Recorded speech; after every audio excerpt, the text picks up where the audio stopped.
Terus bahasan terakhir tentang qiyamul lail, sholat malam. Suami istri jadi hamba yang rajin berzikir karena sholat malam. Kemarin kan kita sudah bahas, ada suaminya yang bangun terus dia bangunkan istri. Istrinya nggak mau bangun terus diapain? Hah? Dicebur. Ya, ambil air terus diciprati. Ayo dek bangun, sholat tahajud. Terus kalau istrinya yang bangun duluan, dia bangunkan suaminya. Kalau suaminya nggak bisa bangun, maka dia ambil air terus diciprati. Ayo mas, sekarang sudah waktu sholat tahajud. Kita tahu apa urung ya dia? Wah, suamiku wangel Ustaz. Saya ciprati malah nanti saya dibalik warak dijotos malahan. Kaya apa? Iya kan kada emosi suami ini. Hadis 1184. Wa an Abi Sa'id radhiyallahu anhuma qala Rasulullah sallallahu alaihi wasallam idza aiqadha ar-rajulu ahlahu minal laili fa shallaya aw shalla rak'ataini jami'an kutiba fi dzakirina wadz-dzakirat. Rawahu Abu Dawud bi isnadin sahihin. Dibaca.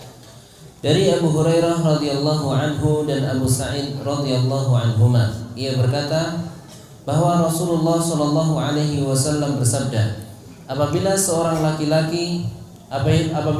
lelaki membangunkan istrinya pada waktu malam, lalu mereka berdua sholat atau sholat 2 rakaat bersama, akan dituliskan keduanya ke dalam golongan laki-laki dan perempuan ahli zikir. Maka disebut laki-laki dan perempuan ahli zikir, az-zakirina wadz-zakirat. Baca faedah saking hadis. Pertama, disunahkan mendorong istri dan anak untuk rajin sholat malam. Nah, memotivasi istri dan anak untuk rajin sholat malam, walaupun ibadah sunnah. Apalagi untuk yang wajib.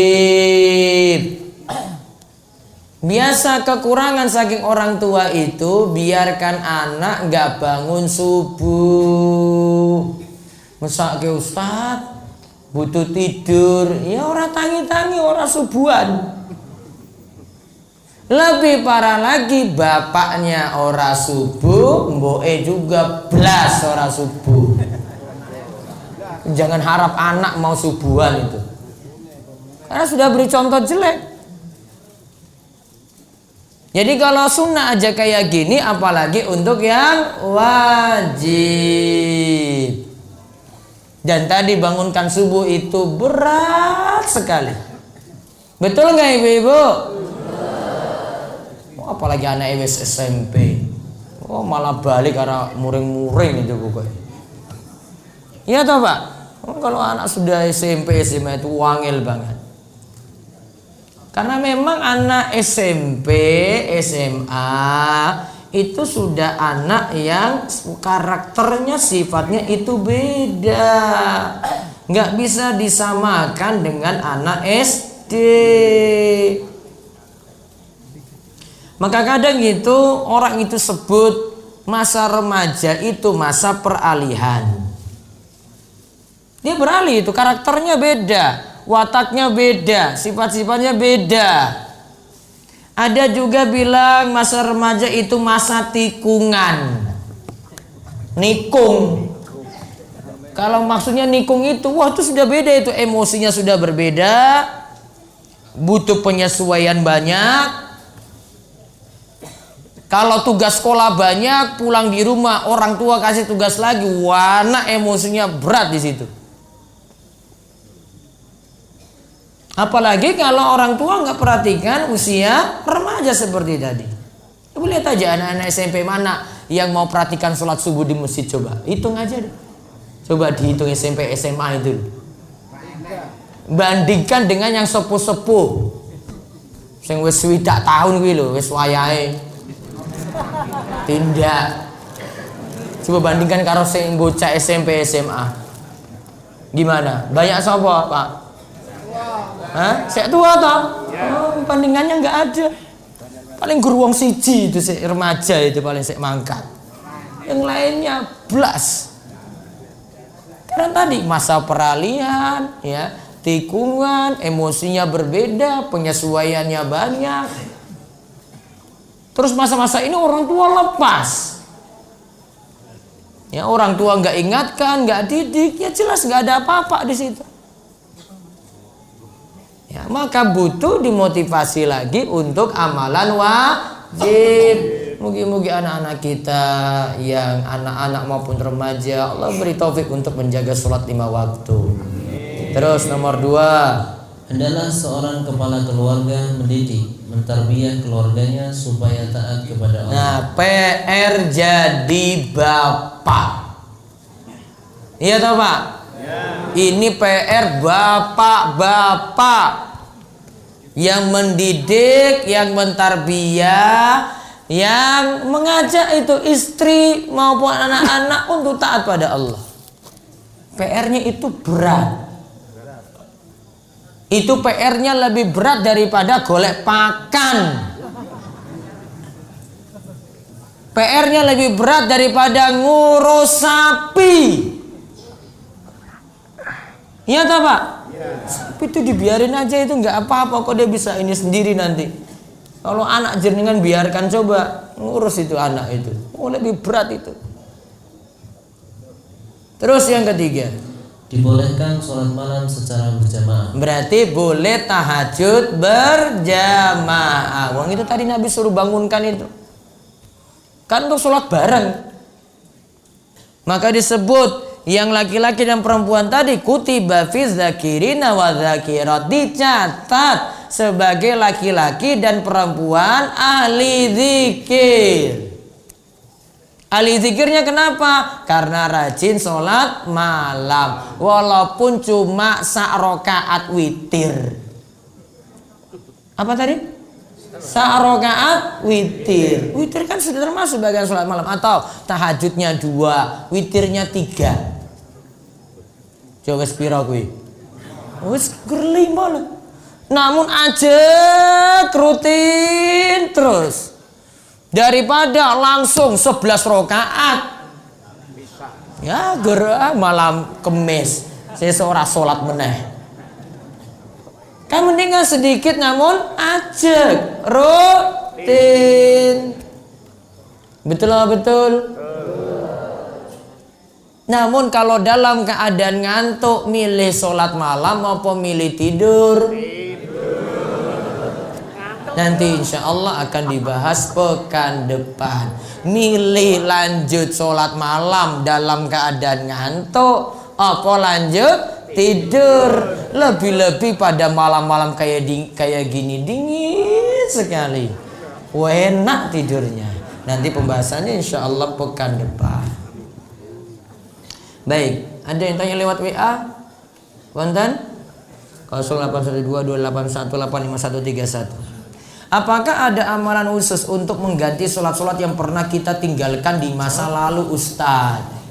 Gak ada kecuali taubat. Ustaz, dulu setahun saya gak pernah sholat.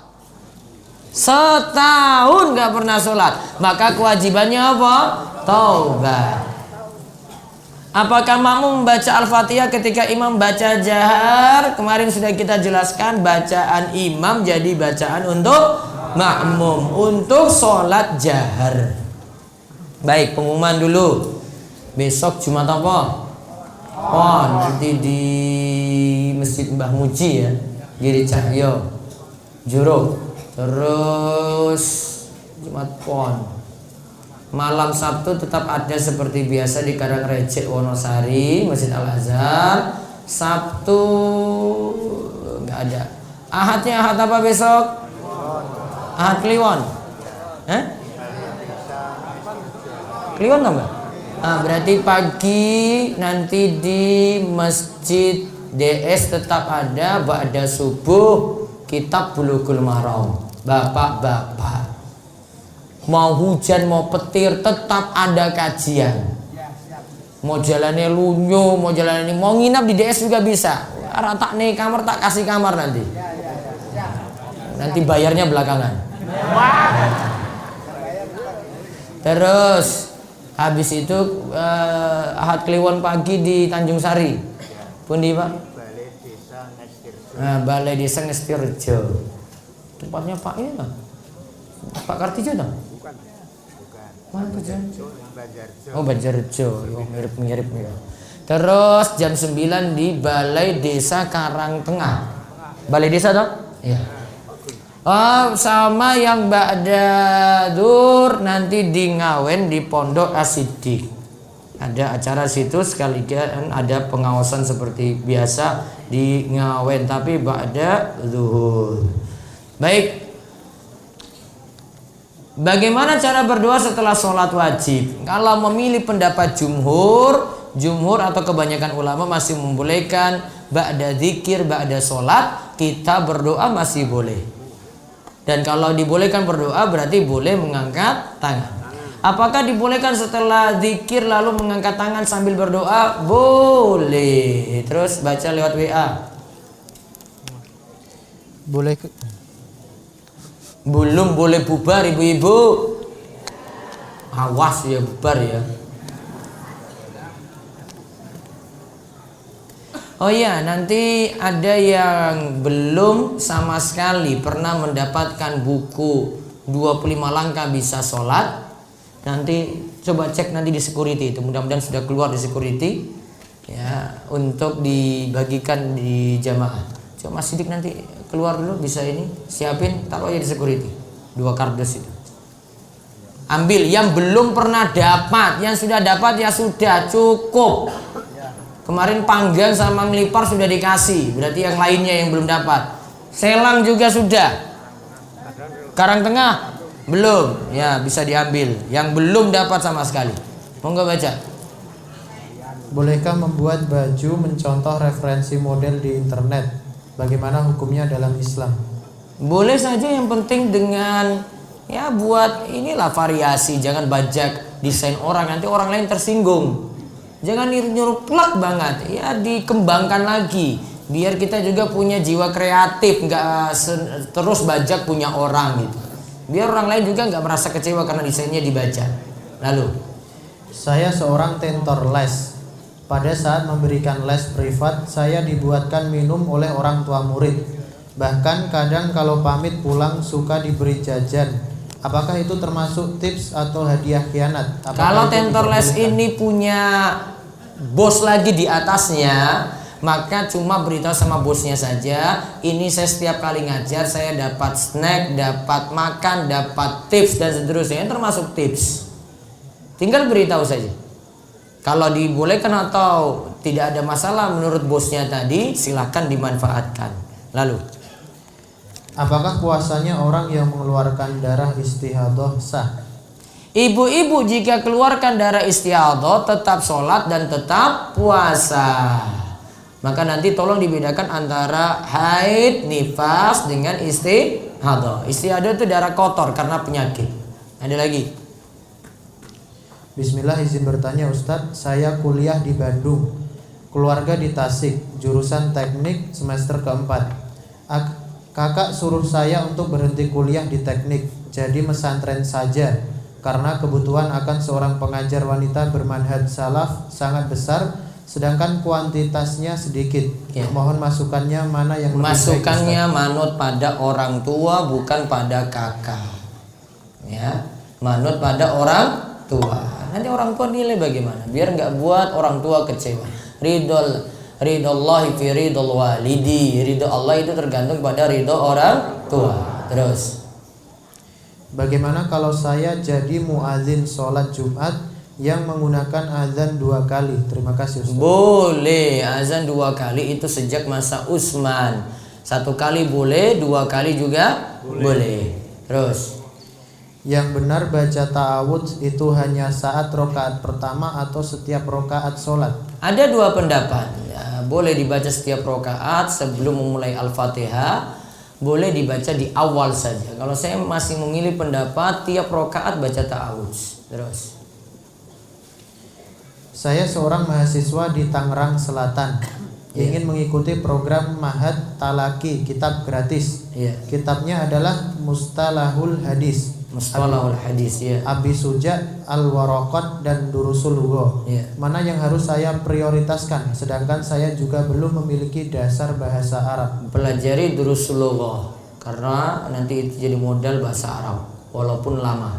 Terus, saya masih sekolah Ustadz, dan orang tua saya membuatkan tabungan uang buat saya yang rencananya akan diberikan kepada saya jika saya sudah cukup dewasa atau sudah membutuhkan menikah. Masalahnya Ustadz, penghasilan orang tua saya dari suatu pekerjaan yang haram. Sudah dinasehati tapi malah mencari dalil atau Ustadz yang membela atau menghalalkan pekerjaan tersebut. Bagaimana hukumnya Ustadz? Yang penting sampaikan pada orang tua. Wa ma alaina illal balagul mubin. Tugas kita hanya bisa menyampaikan, tidak memaksa. Cuma beritahu saja sama orang tua, mudah-mudahan orang tua dapat hidayah. Lagi, 2 lagi. Ketika kecil pernah mencuri barang teman. Lalu Ana sudah bertemu dengan teman Ana dan sudah menyampaikan maaf dan ingin mengembalikan dengan nilai yang setara. Tetapi teman Ana mengikhlaskan barang yang telah Ana curi tersebut. Bagaimana sikap Ana? Diikhlaske berarti wis aman. Kalau belum diikhlaske ya berarti belum aman. Terus, satu lagi. Sebagai seorang orang tua, sampai kapankah kewajiban untuk mendidik anak? Apakah apabila anak sudah berkeluarga, orang tua masih punya tanggung jawab mendidiknya? Orang tua tetap amar ma'ruf nahi mungkar. Namun nanti beda kalau orang tua sudah melihat anak itu dewasa dan sudah berkeluarga. Apalagi ini punya anak putri, putri ikut suami. Maka nanti tanggung jawab untuk ingatkan adalah suaminya langsung. Wallahu a'lam bishawab. Itu yang bisa kita bahas malam hari ini. Mudah-mudahan bawa berkah bagi semuanya. Allah limpahkan kita rizki, dan Allah memberikan kita terus sehat dan panjang umur, dan mugi-mugi diberikan istiqomah dan husnul khotimah. Kita tutup dengan doa kafaratul majlis. Subhanakallahumma bihamdika asyhadu an la ilaha illa anta astaghfiruka wa atubu ilaik. Assalamualaikum warahmatullahi wabarakatuh.